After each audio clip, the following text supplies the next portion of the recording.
ले गए हैं। तो आपको ये बताएं कि एक सीट को अभी भी कांग्रेस की तरफ से होल्ड रखा गया है।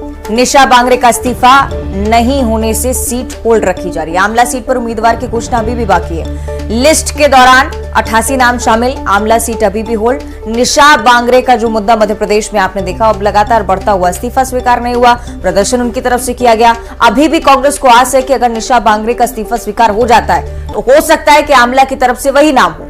हालांकि कांग्रेस के तरफ से अभी तक आधिकारिक तौर पर इस सीट को लेकर कुछ नहीं कहा गया। 88 उम्मीदवार, कई प्रमुख चेहरे शामिल, कुछ ऐसे लोगों को टिकट जिन्होंने पहले भी चुनावी मैदान में अपना हाथ आजमाया। भोजपुर राजकुमार पटेल, साक्षी जीसी गौतम, कुरवई रजनी अहिरवार को दिया गया है सीट। सिरोंज ज्ञानेंद्र रघुवंशी, भोपाल उत्तर आतिफ अकील, ये कुछ महत्वपूर्ण नाम हैं उन सीटों के। इसमें कुछ ऐसे नेताओं को भी जगह जो इस बार चुनावी मैदान में पहली बार अलग अलग क्षेत्रों से खड़े हो रहे हैं, और कुछ ऐसे नाम, ज्यादातर ऐसे नाम जिन्हें पिछले साल भी टिकट दिया गया, पिछली बार भी टिकट दिया गया, और एक बार फिर से चुनावी मैदान में कांग्रेस की तरफ से। तो इस बार कांग्रेस ने हम कह सकते हैं कि ज्यादा एक्सपेरिमेंट नहीं किया है। बहुत पुराने चेहरे भी शामिल हैं, तो कुछ नए चेहरे भी शामिल हैं। जैसा कि आपको बता रहे हैं, सांची से जीसी गौतम को चुनावी मैदान में उतारा गया है। भोपाल दक्षिण की बात करें तो पीसी शर्मा, गोविंदपुरा की बात करें तो फिर रविंद्र साहू को चुनावी मैदान में उतारा गया है। हुजूर की बात करें तो नरेश ज्ञानचंदानी को उतारा गया है। पिछवाड़ से शैलेंद्र को उतारा गया है, शैलेंद्र पटेल को। मानपुर से तिलकराज सिंह को, और इसी के साथ मुरवाड़ा से मिथिलेश जैन को उतारा गया है।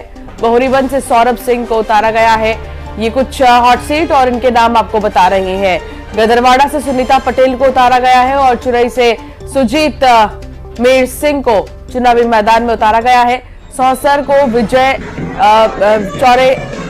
से विजय चौरे को उतारा गया है चुनावी मैदान में।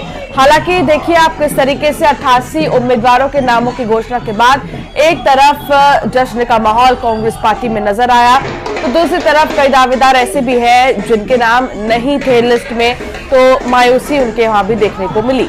तो दूसरी लिस्ट में 88 उम्मीदवारों के नामों का ऐलान हो गया है। बिल्कुल अंशिका, और ये मुझे लगता है कि लाजमी भी है। ये हर साल ही, हर बार ही चुनाव में देखने को मिलता है। किसी एक को ही टिकट दिया जा सकता है, कमलनाथ की तरफ से पहले भी कहा गया। प्रबल दावेदार को चुनावी मैदान में उतारने की हम कोशिश करते हैं, ये कई बार बड़े नेता भी स्पष्ट कर चुके हैं। कुछ महत्वपूर्ण सीटें मध्य प्रदेश की, कांग्रेस की तरफ से उम्मीदवार कौन है ये डिस्प्ले में आप लगातार देख भी रहे हैं। साथ ही साथ पार्टी के कार्यकर्ताओं के उस उत्साह को भी आप देखिए, जिसमें ये स्पष्ट होता है कि सशक्त बनाने की कवायद चलती आ रही है कांग्रेस को। आने वाले समय में नाराजगी आगे ना बढ़े, ये कवायद भी पार्टी की तरफ से इस लिस्ट के जरिए की गई है।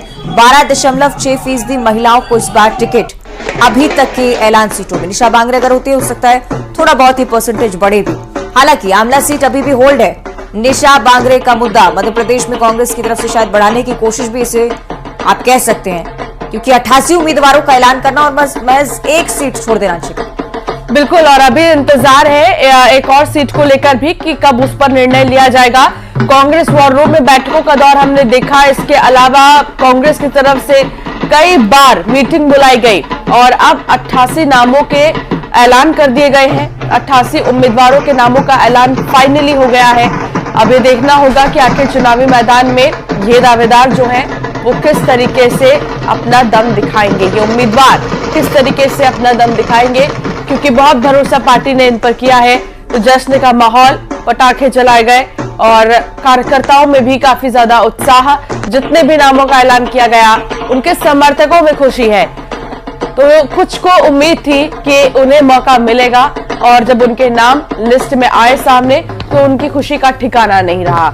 और टेलीविजन स्क्रीन पर आप देख रहे हैं किस तरीके से खुशी से झूम रहे हैं। उम्मीदवार के समर्थक भी यहाँ पर मौजूद हैं, जो काफी ज्यादा उत्साहित नजर आए।